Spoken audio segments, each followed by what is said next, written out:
Good morning, ladies. I know it's been quite some time since I've made a video, but not that much has been happening.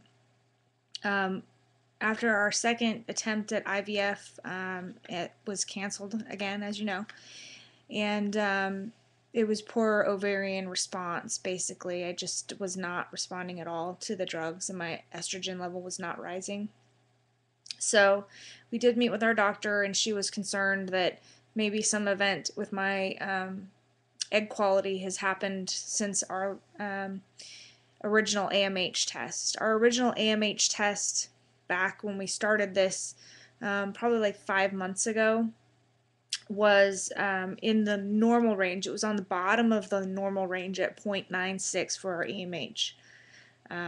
She said that was okay because it was okay. It was normal. It still fell into the normal range.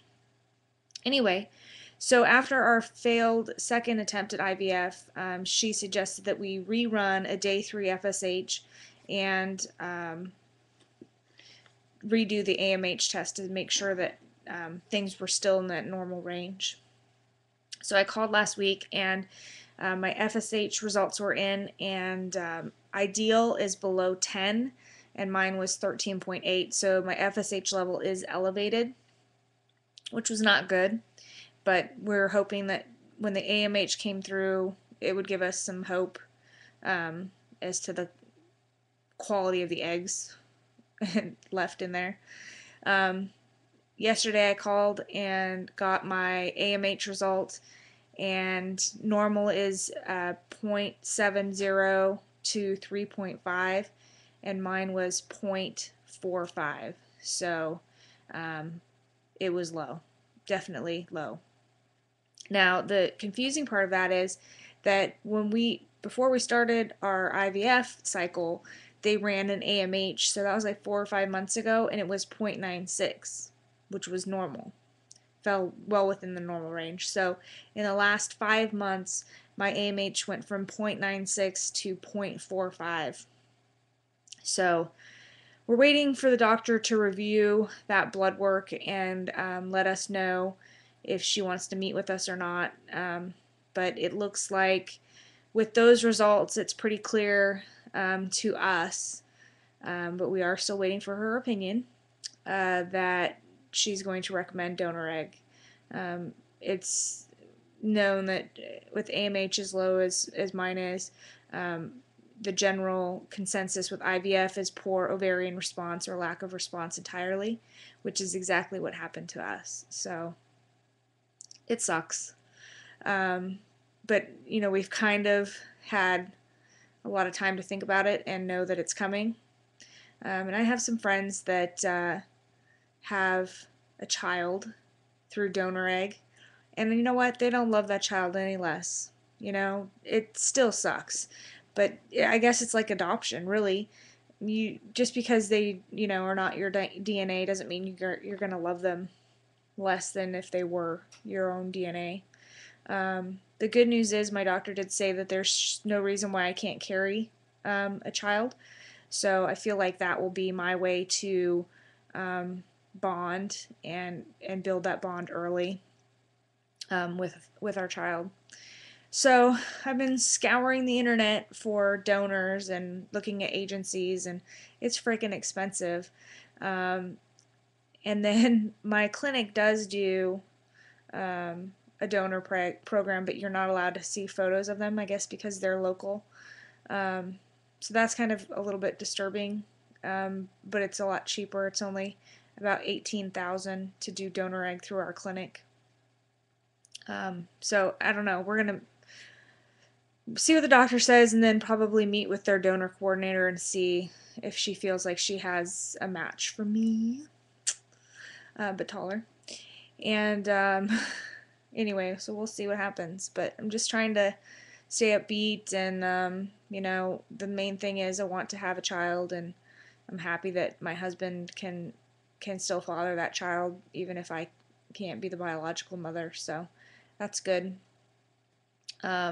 So anyway, we're just kind of hanging out, waiting for all that to come to fruition.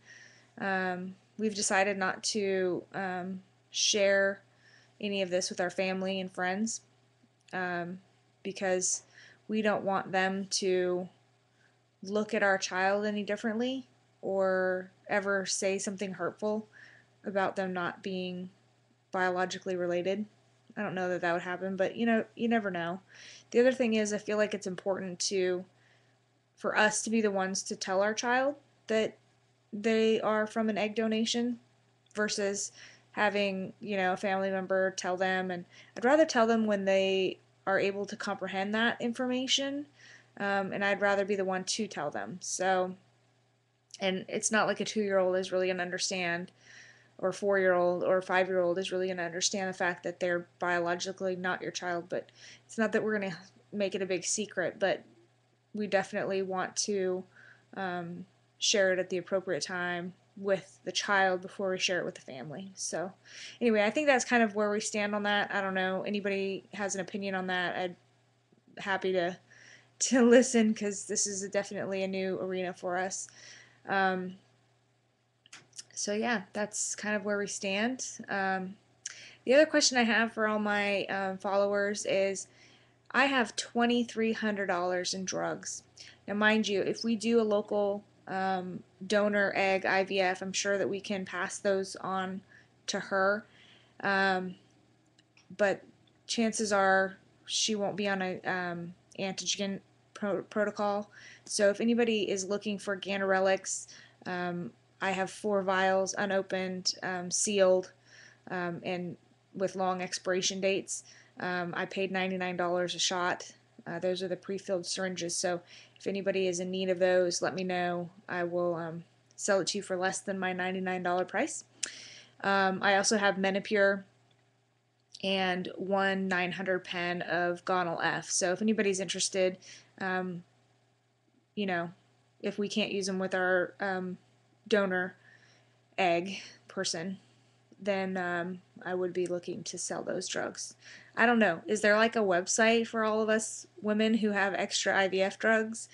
I mean, that's a lot of money to be sitting in a box in my spare bedroom. So, and we need a lot of money to cover this cost of $18,000 for donor egg, and it's like 25 or 30 if you use an agency. So if anybody knows of an agency that's less expensive that would be able to see the photos, I would appreciate that too. But it's like 10, generally what I found is it's like 10 to 15,000 or so, 15 to 20 even, to use an agency.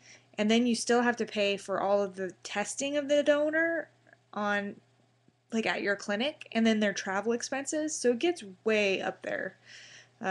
So I guess that's the benefit to using a local donor from our agency. We just don't get to see what they look like. So anyway, that's it. That's where my life is at this moment. Wishing you guys all the best of luck. Be an advocate for your health. Be sure that if things are going wrong, that you redo tests and make sure that something like a sharp decline in your fertility isn't occurring in the middle of trying to do IVF. I certainly wish that we would have done these tests again after our first failed IVF instead of spending all that money to do it again for the same result. So anyway, that's my soapbox on that topic. Anybody has any comments, please leave them. I will continue to do videos as I find out what's next, and we move along in this process. Thanks for all your support, and I wish you all the best of luck.